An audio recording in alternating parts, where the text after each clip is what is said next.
Cuando alguien escucha un tema como este, el bautismo del Espíritu Santo, alguien podría verse tentado a pensar algo que no tiene nada que ver con el mensaje de Hechos 2. Este mensaje es un mensaje muy mal interpretado, mal entendido por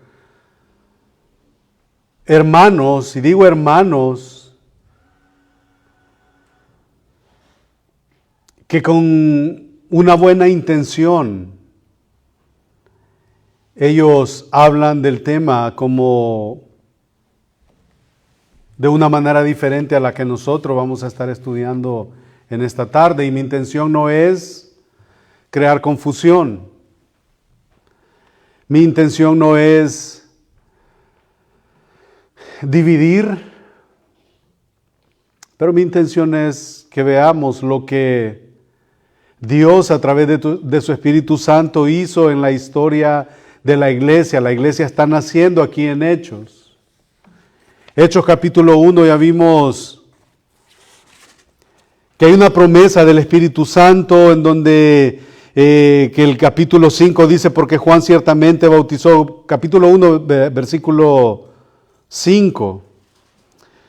Juan ciertamente bautizó con agua, mas vosotros seréis bautizados con el Espíritu Santo dentro de no muchos días. Y estos muchos días tiene su significado. Ya más adelante lo vamos a ver. Pero el tema que tenemos ahora es el bautismo del Espíritu Santo y la lectura que vamos a estar tratando de cubrir. Yo creo que vamos a llegar nada más hasta el versículo 4, aunque mi intención es que leamos hasta el versículo 13. Y por favor, yo les voy a pedir que se pongan sobre sus pies para poder leer la Escritura.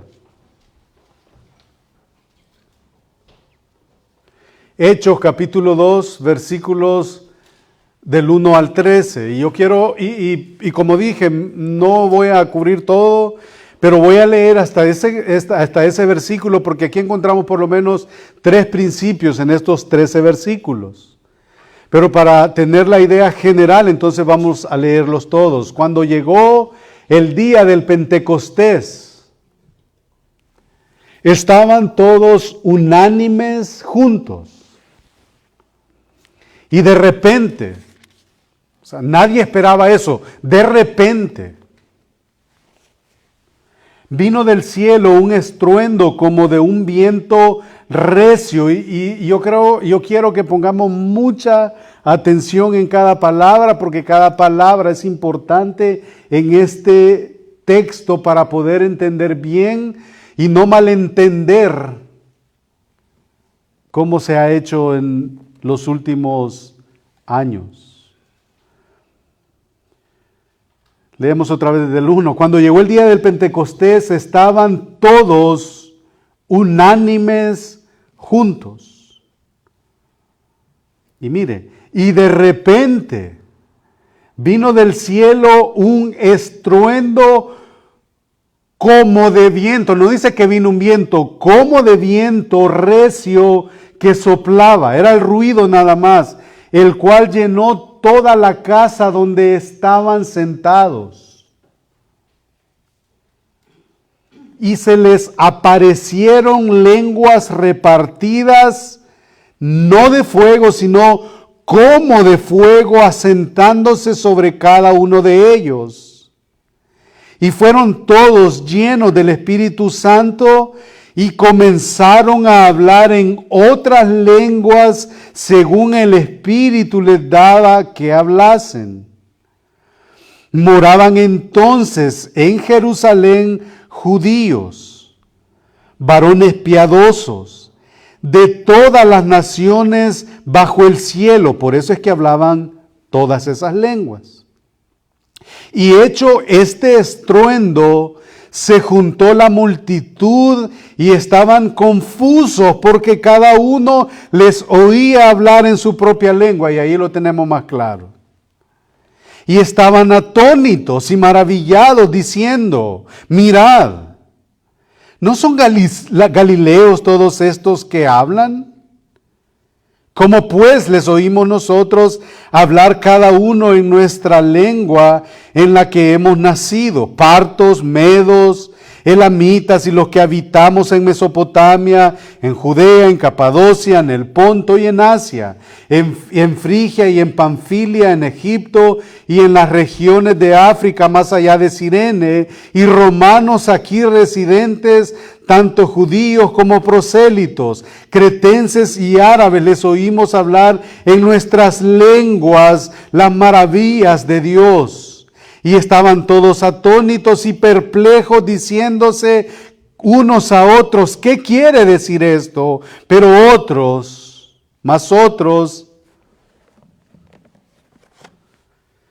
burlándose, decían, están borrachos, están llenos de mosto. Bendito Dios, una vez más nos acercamos a ti. Que sea tu palabra y no yo hablando. Para tu gloria, Señor, lo pedimos. Amén. Pueden tomar asiento. Aquí vamos a ver cambios de ritmo, aquí en el capítulo 2 de Hechos. Vemos que en el capítulo 1, los discípulos estaban esperando la venida del Espíritu Santo. En el capítulo 2, Él viene. Vemos que en el capítulo 1 ellos están esperando que la iglesia naciera y en el capítulo 2 nace. Vemos en el capítulo 1 los creyentes son retenidos, les dicen no se vayan de Jerusalén, pero en el capítulo 2 ellos son enviados, vayan hasta los últimos, hasta los confines de la tierra. Vemos en el capítulo 1 que los discípulos fueron equipados. En el capítulo 2 vemos que ellos son capacitados. En el capítulo 1, como dije, son retenidos. En el capítulo 2 son enviados. Entonces, el capítulo 2 es un pasaje muy importante. Llegando entonces a Hechos 2, llegamos al nacimiento de la iglesia. Y aquí hay varias cosas que mencionar. Hay quienes dicen que la iglesia nació con Abraham, otros, hay varias posturas, pero lo cierto es que en el caso nuestro creemos que la iglesia nace en Hechos 2. Como comenzamos nuestro estudio, vimos la preparación para el nacimiento de la iglesia en el capítulo 1 y en el capítulo 2, entonces vemos que la iglesia es nacida, la iglesia nace. Ahora, en este pasaje que nos encontramos, tenemos una tremenda transición y este es el cambio o uno de los cambios más grandes que ha ocurrido o que ocurre en todas las escrituras, porque es el fin de una época antigua y el nacimiento de la época nueva, de una nueva época. Encontramos una encrucijada de la historia redentora,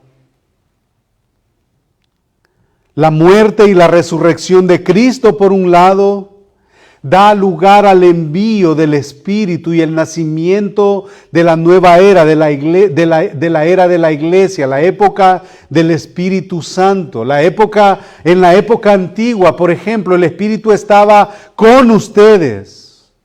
En la época nueva, el Espíritu está ¿dónde?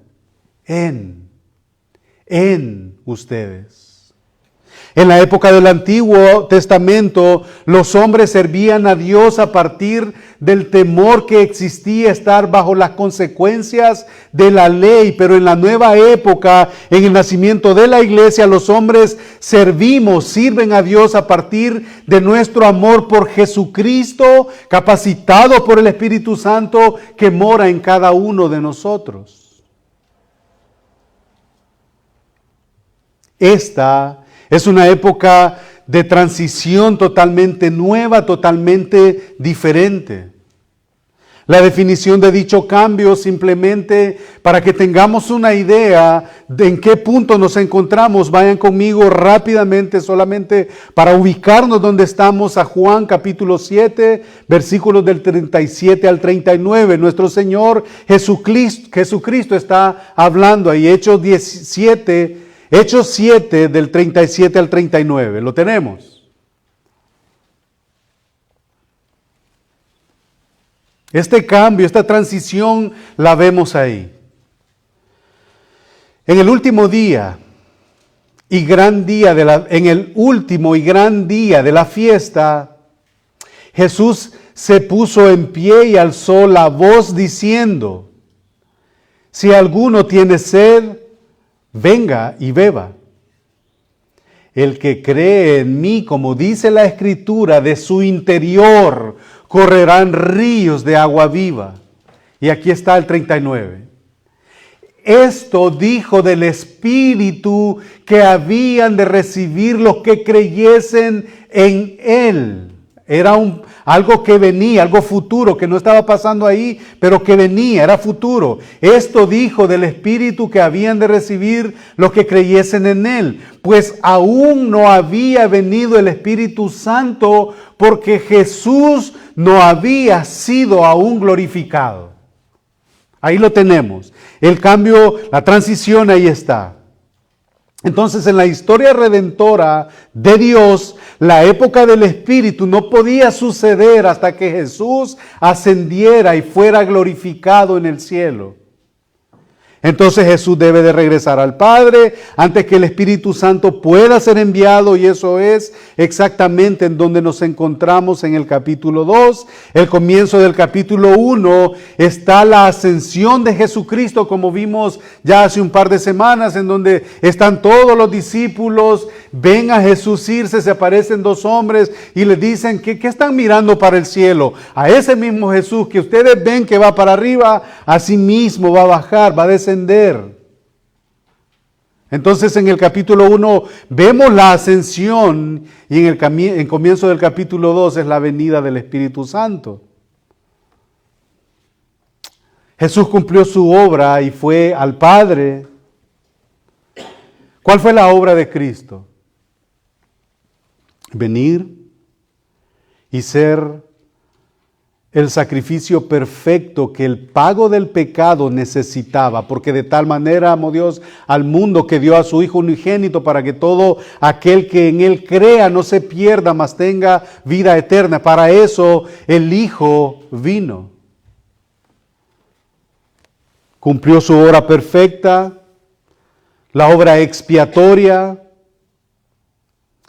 Envió luego al Espíritu Santo para morar dentro de cada uno de los creyentes, dentro de cada uno de aquellos que reconocen su señorío, que reconocen su gloria, que reconocen que sin la fe en Jesucristo no hay mañana,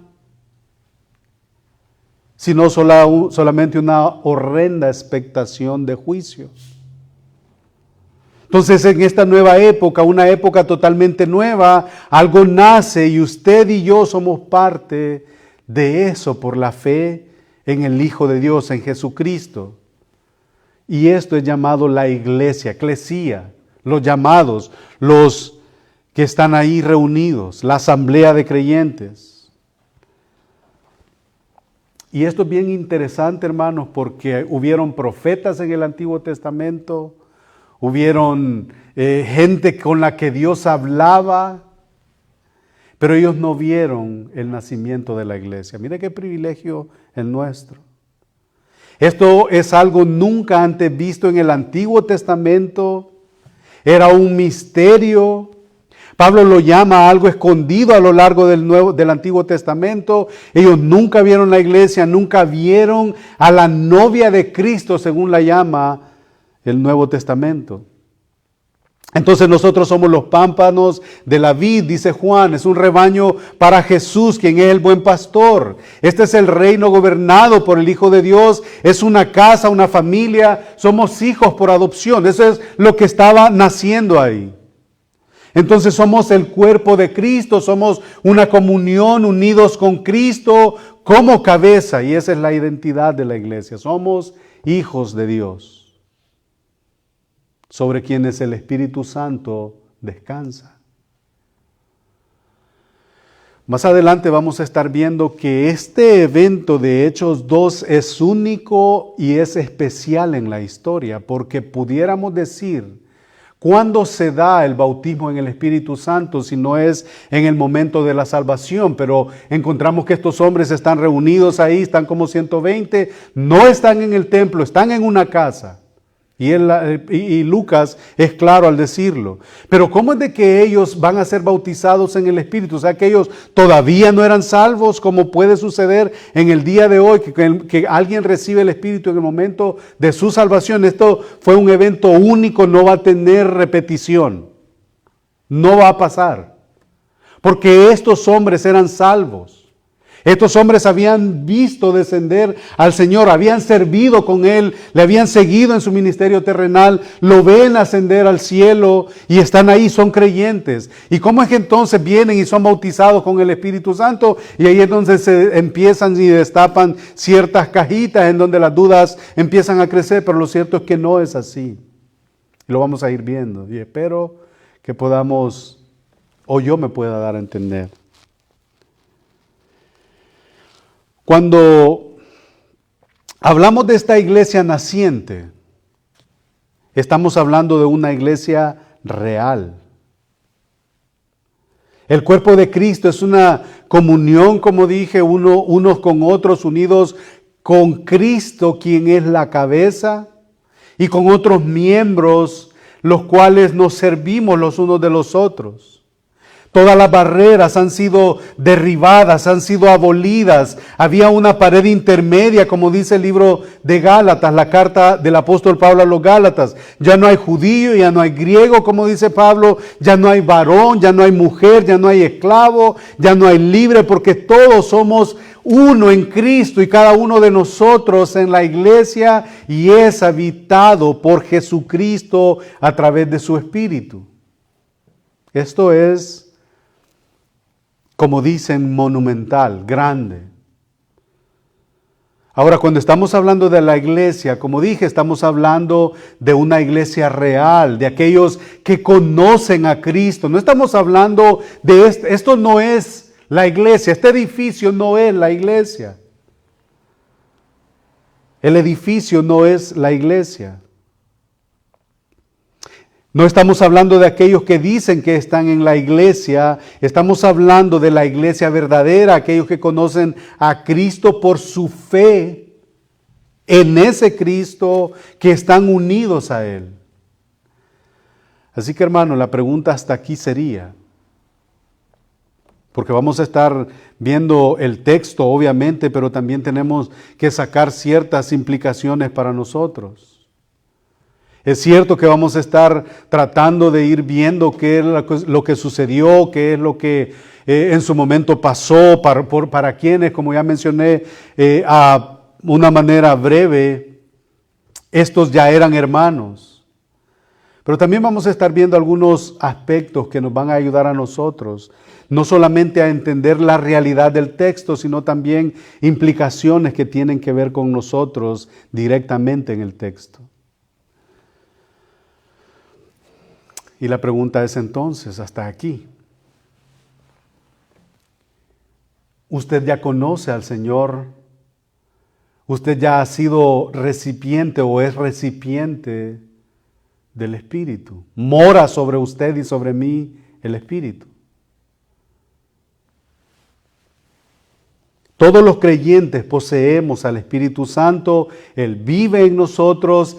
Esa es la naturaleza de todos aquellos que nos llamamos ser la iglesia de Cristo. Hay gente, de hecho, en nuestros días que dicen que hay algunos cristianos que no tienen al Espíritu Santo, y eso sería totalmente en contra de las Escrituras. Porque hay gente que dice que hay cristianos que no tienen al Espíritu Santo. Entonces, estas personas no entienden la realidad de la iglesia. No entienden cuál es la naturaleza de la iglesia. No entienden que es un cuerpo de creyentes en quienes vive el Espíritu. Eso es la iglesia. No pueden ser nada más ni nada menos que eso. Esa es la razón por la que Romanos 8:9 Pablo dijo, y si alguno no tiene el Espíritu de Cristo, ¿qué pasa? No es de Él. Entonces, cada creyente tiene al Espíritu Santo como morada. Y ese espíritu es interesante que no solamente lo creamos en términos de una ilusión o de una emoción, sino en términos de fruto, de realidades. Porque la habitación del Espíritu Santo tiene que tener como consecuencia frutos. Frutos. Por eso, y una vez más, Pablo dijo, si alguno no tiene el Espíritu de Cristo, no es de Él, no está en Él. Entonces todo creyente posee al Espíritu. ¿Para qué lo posee? ¿Para qué nosotros tenemos al Espíritu en nosotros, con nosotros, por nosotros? ¿Para qué?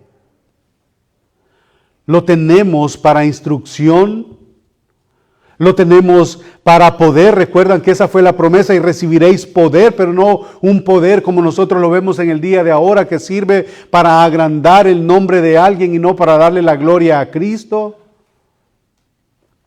Para poder, para consuelo, para seguridad, para la garantía de nuestra herencia. El Espíritu está en cada creyente, y ahí vamos a ir haciendo un énfasis, porque es una realidad de que si usted es hijo de Dios, usted ha sido salvo, el Señor le salvó, el Espíritu reposa sobre usted. Y como dije, al final vamos a sacar implicaciones. Ahora, nuestro Señor prometió que esto sucedería, y sucedió en hechos. La iglesia nace, y a partir de ahí todo creyente por su fe en Jesucristo recibe al Espíritu Santo.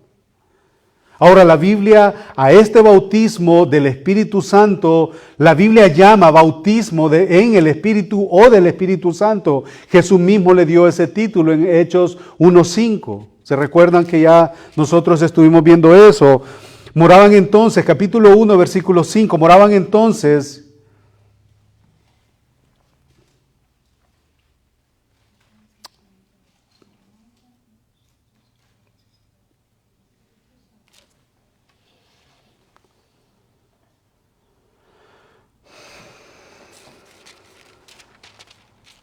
porque Juan dice en el capítulo 5, capítulo 1, versículo 5, ciertamente bautizó con agua, mas vosotros seréis, ahí está la palabra, bautizados con el Espíritu Santo dentro de no muchos días. Y sabemos de qué estaba hablando cuando dijo, él lo aclaró al decir no muchos días, a partir de ahora. Recuerdan 40 días, Hechos unos 5, 6, estuvo entre ellos, estuvo haciendo obras, hablando de todo lo que él había hecho. Versículo versículo 4 del capítulo 1, y estando juntos le mandó que no se fueran de Jerusalén, y ahí está, 40 días con ellos. Y sucedió después, al día 10º, 50 días después, que tiene relación con el nombre de lo que aquí está sucediendo. No muchos días a partir de ahora, él estaba hablando de lo que sucedería en el Pentecostés, lo cual sucedió 10 días después. Jesús dijo, seréis bautizados con el Espíritu Santo. Él usó una palabra muy clara y una palabra muy definida, que es bautizo, y hablaremos de lo que eso significa, pero quiero que mantengamos la mente que Jesús tituló lo que esto es, y esto es lo que sucede en el capítulo 2, son bautizados con el Espíritu Santo. Entonces Jesús había prometido que la naturaleza de la iglesia sería tal que aquellos que estuvieran en la iglesia viviría en ellos el Espíritu. Él estará en ustedes, con ustedes, por ustedes. Esto es lo que se llama bautismo en el Espíritu. Ahora, la evidencia de la venida del Espíritu está en el versículo del 1 al 4 del capítulo 2.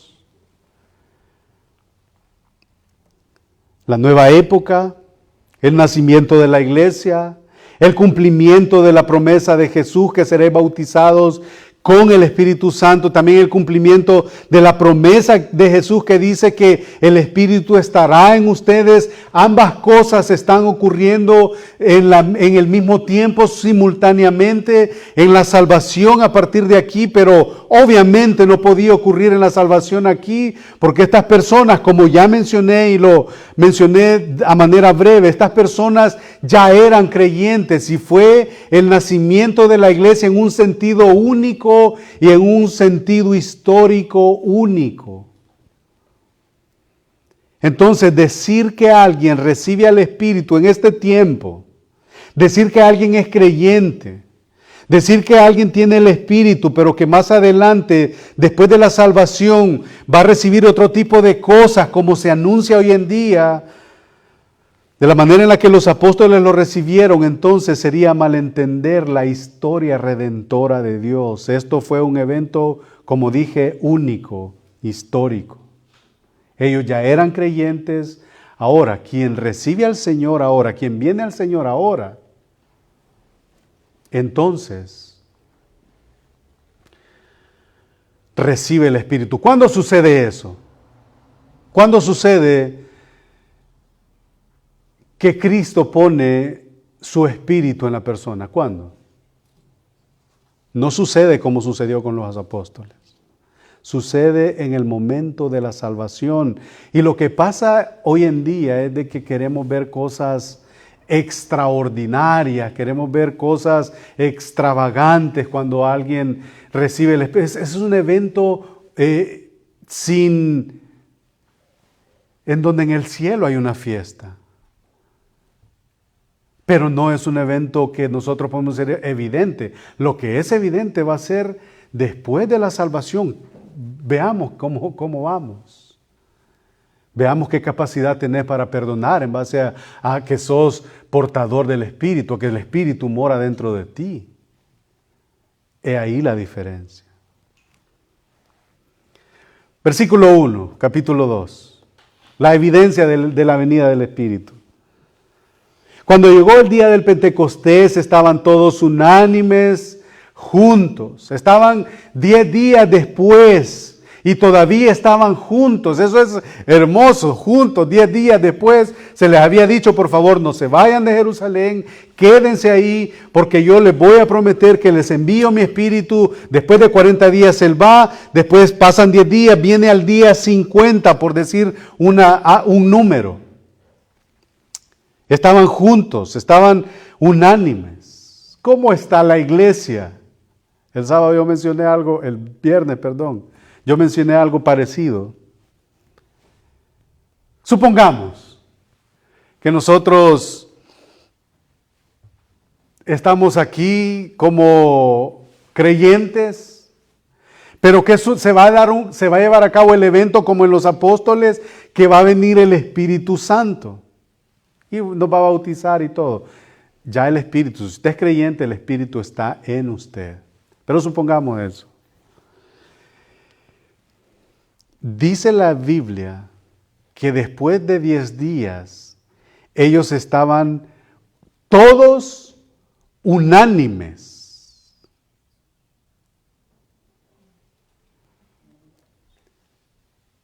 Si fuera nuestra iglesia, que fuera a venir el Espíritu, somos un escenario para que el Espíritu de Dios se derrame en base a la unión que tenemos los unos con los otros.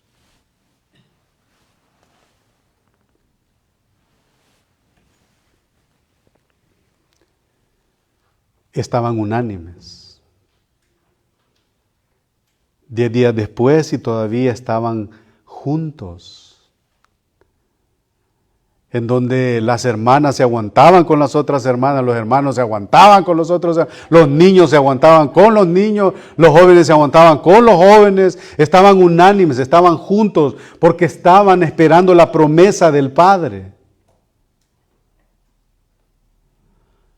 La designación histórica es extremadamente importante aquí y es importante por muchas razones. Y miremos lo que dice. Cuando los discípulos habían orado, no dice así.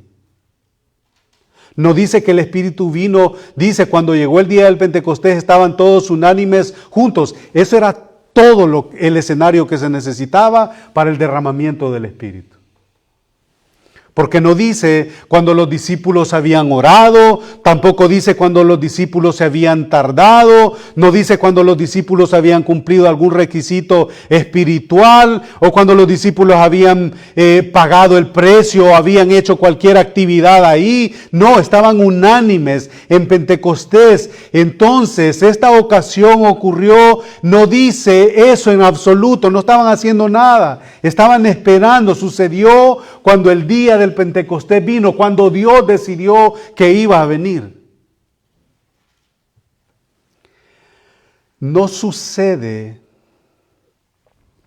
cuando yo me reúno en nombre de cualquier grupo religioso y dicen vamos a la búsqueda del Espíritu. No, si usted es creyente, usted tiene el Espíritu. Ahora, más adelante vamos a ver que hay una diferencia entre tener el Espíritu y la llenura del Espíritu, de la cual hay mucha evidencia en Hechos de cómo es que esa llenura luce. La llenura luce, por ejemplo, cuando el cristiano es perseguido. El Espíritu Santo le habilita y le llena para poder tener la capacidad de morir no negando a su Señor. Eso es tener la llenura, pero la presencia del Espíritu y el bautismo del Espíritu, si usted es creyente, usted lo posee, usted lo tiene. Entonces, Lucas señala únicamente que la historia y el tiempo de Dios, eso es lo único que Lucas apunta. Esto sucede cuando Dios quiere que suceda y esto es hermoso también. No es en respuesta a una actividad espiritual que algún grupo religioso haga, sin importar cuán espiritual pueda ser. Y miremos el concepto de Pentecostés, porque esta es una base sobre la cual el resto de la interpretación se va a basar. Y yo no quise, hay mucha información de lo que el Pentecostés o por qué en este tiempo tenía que ser o qué significaba, de hecho, para el Antiguo Testamento lo que significa Pentecostés. Hablamos acerca, si vamos y miramos un poquito, la palabra Pentecostés es una palabra griega que significa 50 en orden. ¿Se recuerdan? 40 días, Él estuvo entre ellos, después de 10 días Él va al cielo y manda a su Espíritu. 50, Pentecostés.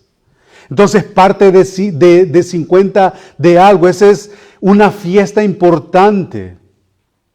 En Éxodo nosotros lo encontramos, la cual es la fiesta de la cosecha. También es llamada con el nombre más famoso que significa la fiesta de las semanas. O es llamada también el día de las primicias. Pero los títulos usados, por ejemplo, hay en Éxodo, hay en Deuteronomio, hay en Números, significa lo mismo y se refiere a esta fiesta, Pentecostés. Y como les digo, por causa de tiempo y por causa de que es mucha información, no quise meterme mucho ahí, pero tiene mucho que ver con lo que el Antiguo Testamento menciona de la semana de la fiesta, de la semana de las primicias, de la cosecha y de todas estas cosas.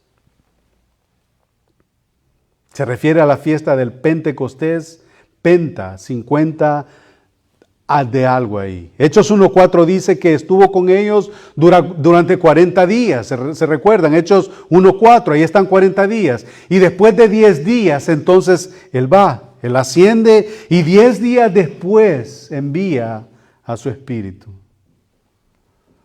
Ahora, la fiesta del Pentecostés celebra o conmemora las primicias de la cosecha del trigo, también conmemora el hecho de que se dio la ley mosaica, también creen que después del Éxodo pasaron unos 50 días hasta que llegó la ley, entonces todo tenía que ver con estas cosas, numerología y cosas que significaban para el pueblo judío. ¿Se dan cuenta por qué no quise traer muchas cosas? Porque esto es complejo. Pero es muy interesante porque cómo es que Dios, y esto solo me dice a mí una cosa, Dios hace sus cosas cuando quiere, con quien quiere y donde quiere, porque Él es Dios, porque Él es soberano y porque Él reina. Dios está operando en el plan redentor. La venida del Espíritu Santo no fue en respuesta, como dije, a la oración, sino esperar la venida del Espíritu Santo. Fue en respuesta a cumplir o cumplir algunas condiciones tampoco. O fue la agenda soberana de Dios operando. Fue el día correcto en el plan de la historia redentora. Dios diseñando su plan. Entonces, como podemos ver, esto sucedió exactamente en el tiempo de Dios. Entonces, amados hermanos, cuando la Biblia dice el día del Pentecostés vino de una manera plena, entonces sucedió. Eso es exactamente por qué sucedió. No sucedió porque ellos hicieron algo, como dije, sucedió porque fue en la agenda, en el tiempo soberano designado por Dios. El Espíritu debía de venir como las primicias de la garantía de nuestra herencia completa. Así como Cristo fue las primicias y la garantía de nuestra resurrección, entonces el día fue establecido por Dios, fue su tiempo, fue soberano. Entonces cuando nuestros hermanos, y aquí me voy a meter un poquito en un terreno un poquito espinoso, no quisiera, pero hay que hacerlo porque esto, como dije al principio, crea confusión.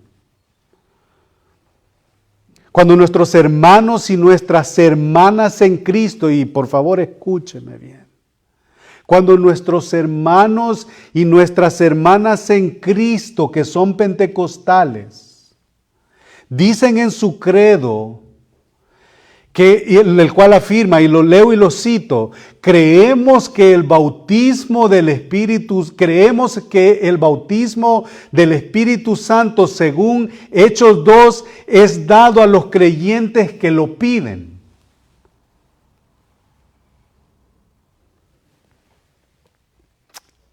Hay un divorcio con lo que la Biblia enseña.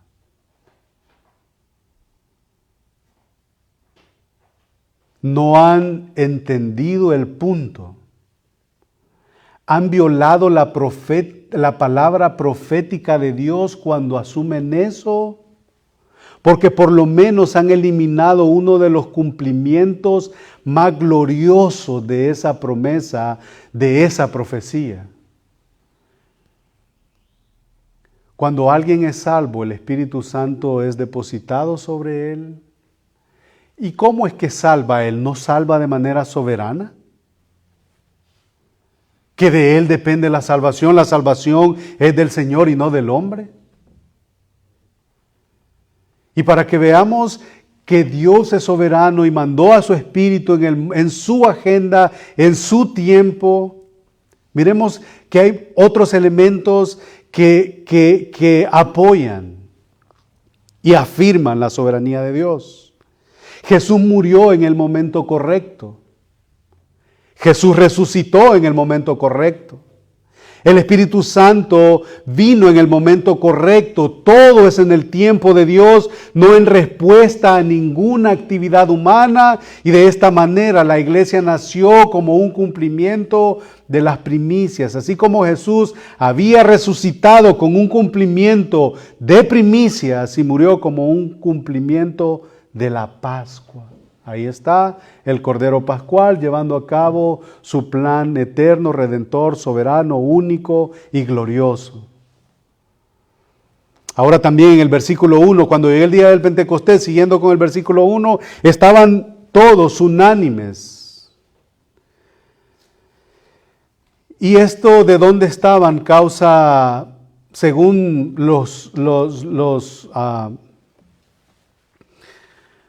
según lo consultado, las fuentes consultadas, por ejemplo, leyendo de esto, consultando a qué dijo William Hendrickson, dice de que no es posible, hay como dicen algunos que ellos estaban en el templo. Lucas es claro cuando dice que estaban sentados en una casa. Entonces, cuando llegó el día del Pentecostés, todos estaban juntos. Ahora podríamos saber o hablar de dónde estaba este lugar. Lo mejor que podemos hacer es mejor ver el versículo 2, el cual dice que fue en una casa. Algunos comentaristas han pensado que fue en la casa del Señor, o sea, el templo. Pero cuando Lucas quiere hablar acerca del templo, quiere referirse al templo, él es enfático, él es preciso cuando dice, por ejemplo, en Hechos 2:46, dice, cuando él quiere hablar acerca del templo, usa la palabra templo. En el 2:46 dice, y estaban unánimes en el templo. Entonces notemos que todos están en un lugar, todos están juntos y después sucede, versículo 2, y de repente vino del cielo un estruendo como de un viento recio que soplaba, y note que no fue viento, fue un sonido como de viento. La palabra dice que fue de repente, estaban ahí reunidos después de 10 días y eso les pasó de repente. Y eso es bueno, eso es glorioso. De repente la iglesia nació, de repente la iglesia nació sin advertencia. No esperaron que sucediera y sucedió. Y eso es algo hermoso acerca de la iglesia. De repente sucedió y mi Biblia dice que Jesús dijo, he aquí yo vengo pronto y mi galardón conmigo. No dijo cuándo, él dijo, he aquí vengo pronto. De manera repentina.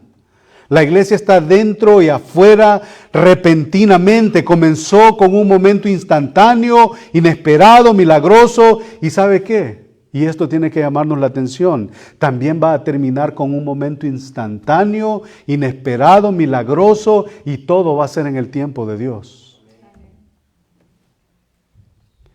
Nadie sabe cuándo el Señor va a quitar a esa iglesia que empezó allá.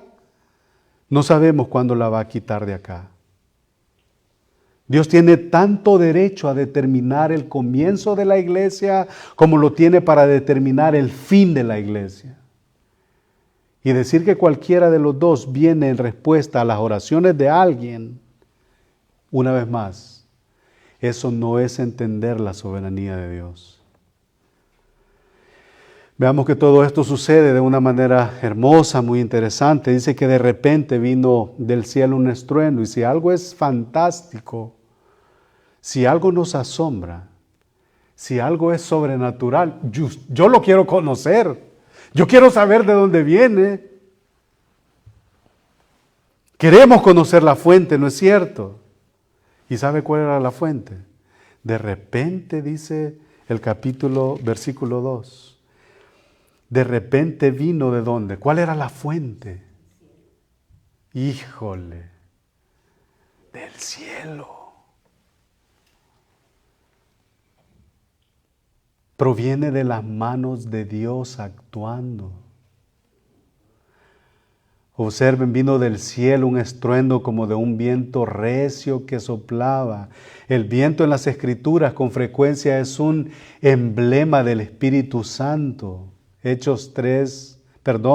Juan 3:8, el viento sopla de donde quiere y oye su sonido, mas ni sabe de dónde viene ni a dónde va. Así es todo aquel que es nacido del Espíritu. El Espíritu de Dios se mueve como un viento en las Escrituras y es la misma palabra de donde viene la doctrina, la famosa doctrina de la neumatología, la doctrina del Espíritu Santo. Esa es la misma palabra del aliento, de viento, pero aquí no se está refiriendo a esa, se está refiriendo a una palabra diferente.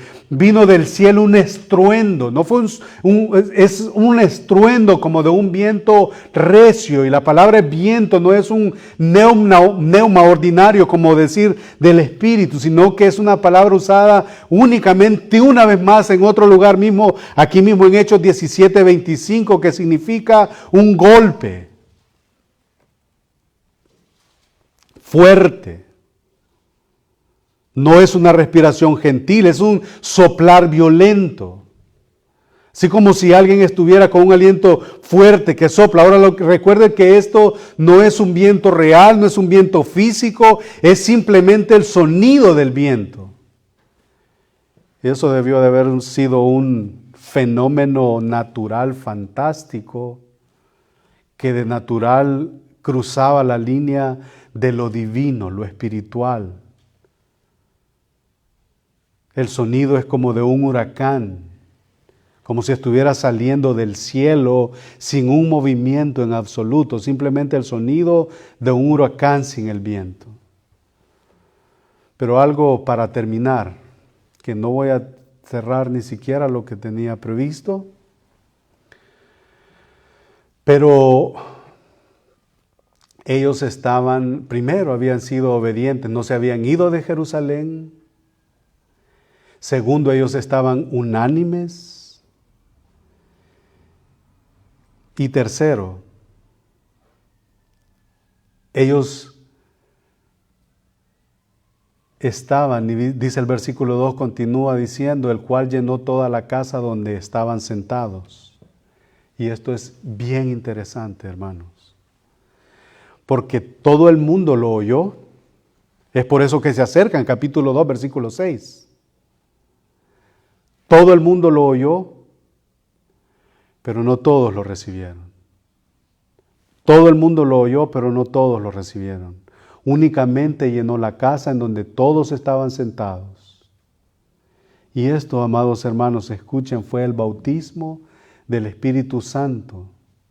El bautismo del Espíritu Santo. El sonido fue oído por todos. El Evangelio ahora es oído por todos, pero es rechazado por todos.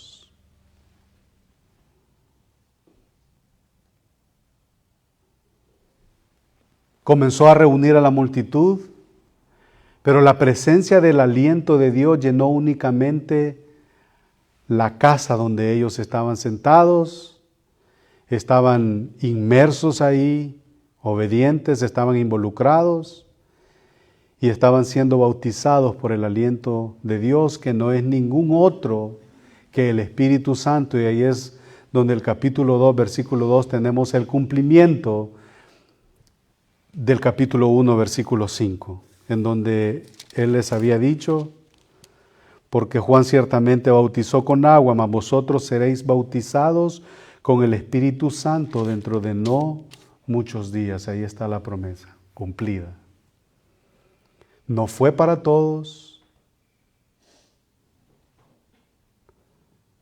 solo fue para los que estaban reunidos en obediencia, en adoración, esperando la promesa, aquella promesa creíble que su Salvador les había dicho, y la promesa se cumplió. Principios entonces, para terminar.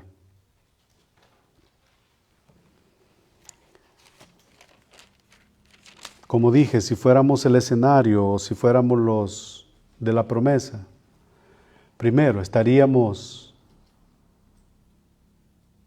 unánimes, unidos, sentados, obedientes. Y segundo, es muy posible, de una manera imaginaria, estaban 120 reunidos en esta casa, ¿verdad? Estaban sentados. Pero qué triste fuera que de entre estos 120, uno de ellos no fue, solamente vio lo que sucedía, solamente vio lo que estaba pasando, pero de que él no había sido lleno del Espíritu Santo. Y eso solamente puede suceder con un inconverso, como lo puede suceder dentro de una iglesia hoy en día. Que el Señor nos ayude, y eso prácticamente es nada más la introducción del capítulo 2. Vamos a ir viendo más adelante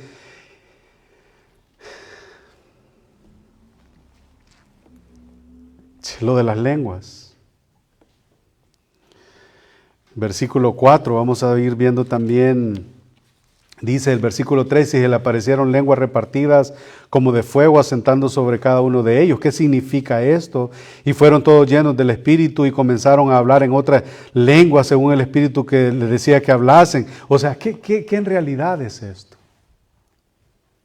¿Qué en realidad es? Pero a manera de aplicación, que el Espíritu Santo que mora en nosotros nos dé la capacidad, la habilidad de entender esto como debe de ser, no buscar experiencias esotéricas, no buscar experiencias extraordinarias.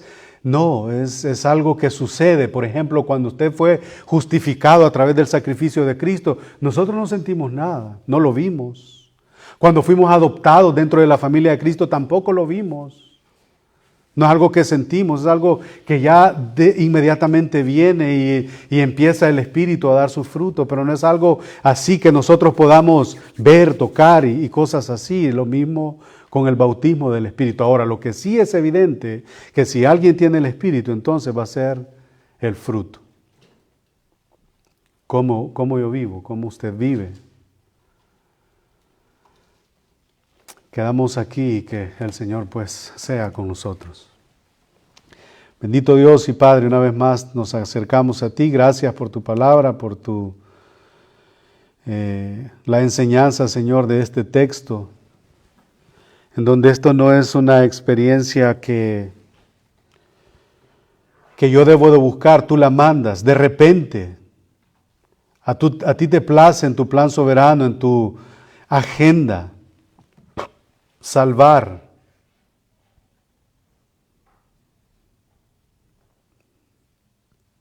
No es en respuesta a una obra mía, a una intención mía, es simplemente tú haciendo tu plan soberano, llevando a cabo tu obra.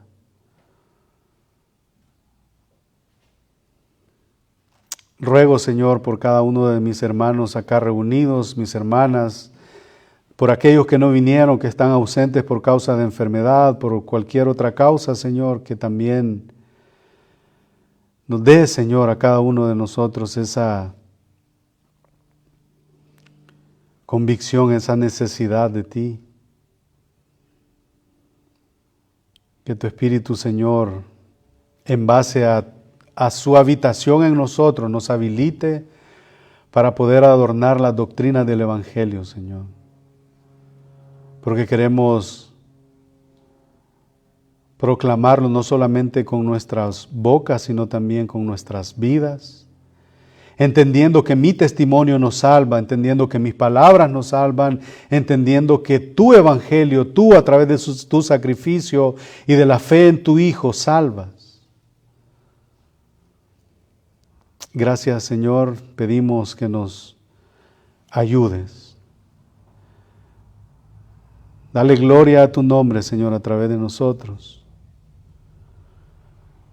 Permite, Señor, que el tiempo que vamos a tener de comunión, que, Señor, estemos juntos siempre unánimes, en armonía. Ruego, Señor, por aquellas necesidades que habitan en nuestra mente y en nuestro corazón, las enfermedades, algún problema, Señor, físico que podamos tener, Señor, de acuerdo a tu voluntad, te rogamos que tú obres. Alguna necesidad, Señor, financiera podría ser, te pedimos también, Señor, que tú, de acuerdo a tu gracia, a tu provisión, tú obres de manera soberana. Pedimos por los enfermos. Pedimos también, Señor, por nuestros hogares. Señor, que nos libre de los conflictos. Que nos ayude, Señor, a entender la realidad del Evangelio, que a paz tú nos llamas. Gracias, Señor, por todo. Permite que el próximo martes que nos reunamos acá, Señor, podamos honrarte a través de las decisiones que tomemos. Que el próximo domingo que estaremos reunidos como iglesia, Señor, después del culto para ver cómo vamos, qué podemos hacer, Señor, que también a cada uno de nosotros nos habilites a través de tu Espíritu y que todo lo que hagamos siempre, siempre sea para la gloria de tu nombre. Oramos estas cosas, Señor, en el nombre de Jesús. Amén. Dios les bendiga, hermanos.